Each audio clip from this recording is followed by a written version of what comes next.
नमस्कार, मैं कमलेश कुमार राय।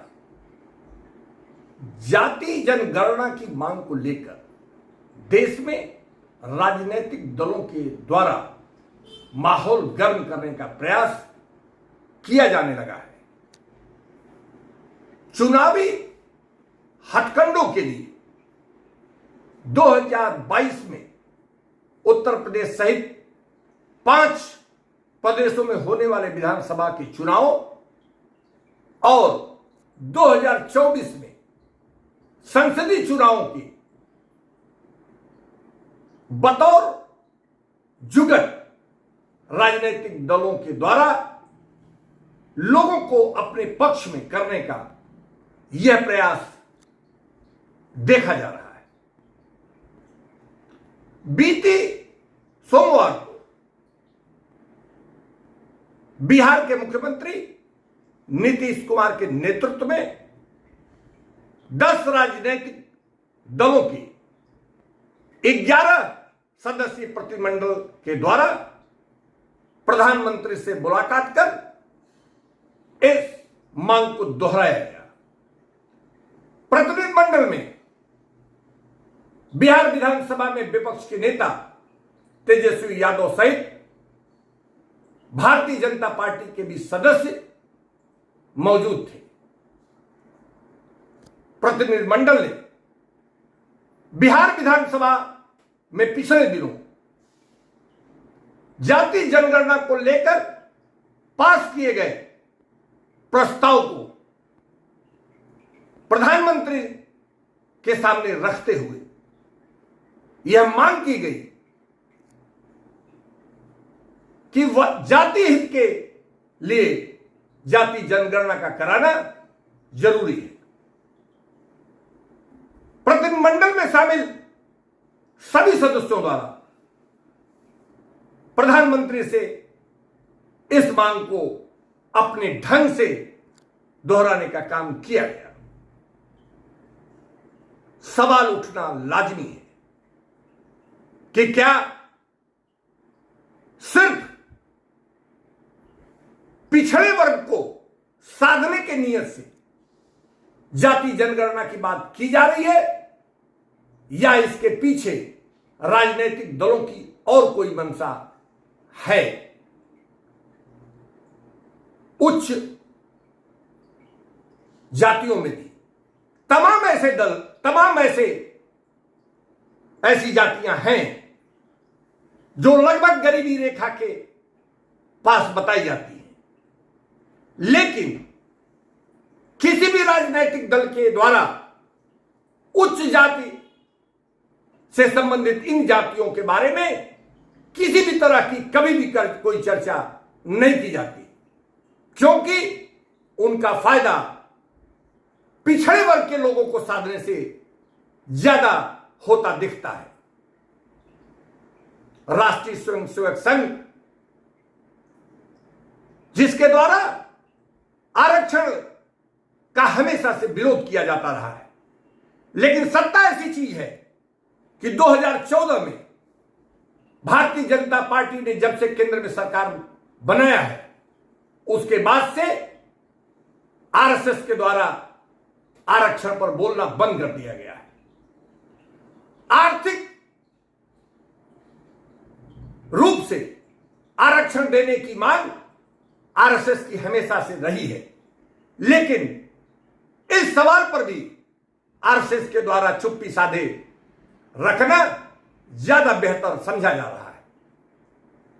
कुल मिलाकर वर्गीय समीक्षा को ठंडे बक्से में डालने का काम इन राजनीतिक दलों के आकाओं द्वारा किया गया जा रहा है, जो किसी भी हालत में समाज के लिए बेहतर नहीं माना जा सकता। आरएसएस के द्वारा भी हमेशा से आरक्षण की समीक्षा गरीबी और गरीब के नाम पर हमेशा से राजनीति कर कुर्सी तक पहुंचने के प्रयास में लगे इन राजनीतिक दलों के द्वारा जाति जनगणना की बात मजबूती से उठाकर खुद को फायदा पहुंचाने का प्रयास किया जा रहा है। प्रधानमंत्री नरेंद्र मोदी के लिए जाति जनगणना के संदर्भ में फैसला लेना कोई आसान बात नहीं है, क्योंकि आने वाले चुनाव में भाजपा को भी इस जाति जनगणना के बाद बड़ी कठिनाई का सामना करना पड़ सकता है। 2011 में यूपीए सरकार ने, जिस समय प्रधानमंत्री मनमोहन सिंह राज्य कर रहे थे, उनके कार्यकाल में जाति जनगणना कराई गई थी, लेकिन बाद में उसे सार्वजनिक नहीं किया गया। भारतीय जनता पार्टी के द्वारा केंद्र में कुर्सी पर काबिज हुए जाने के बाद भी इस जनगणना को सार्वजनिक करने से बचा गया। कुल मिलाकर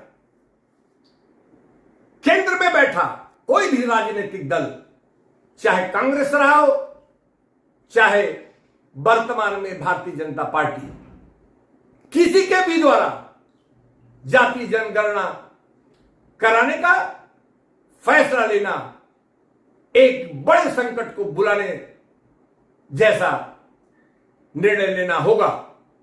ऐसी स्थिति में विरोधी दलों के दबाव में आकर इस प्रकार का फैसला जनगणना का जल्दीबाजी में केंद्र करा ले, यह फिलहाल होता नहीं दिखता।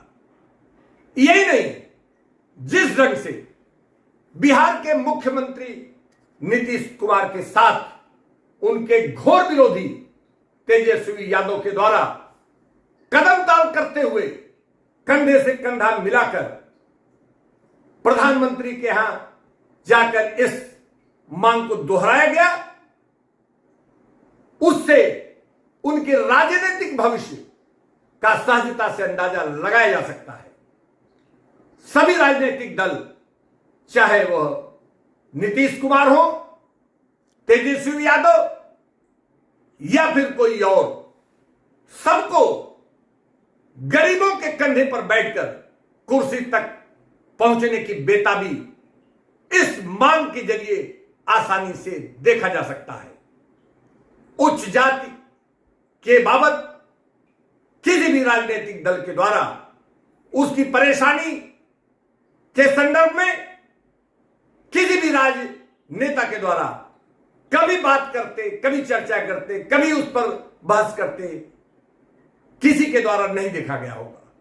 लेकिन जानबूझकर पिछड़े वर्ग के लोगों को प्रभावित करने के लिए, क्योंकि इन राजनेताओं को, पिछड़े वर्ग को जिस ढंग से प्रभावित करने के बाद सत्ता हासिल करना दिखता है, और यही वजह है कि अब उनकी पूरी राजनीति पिछड़े वर्ग के इर्द गिर्द जरूर घूमती देखी जा सकती है। उपभोक्ता मंच के लिए आज बस इतना ही। नमस्कार।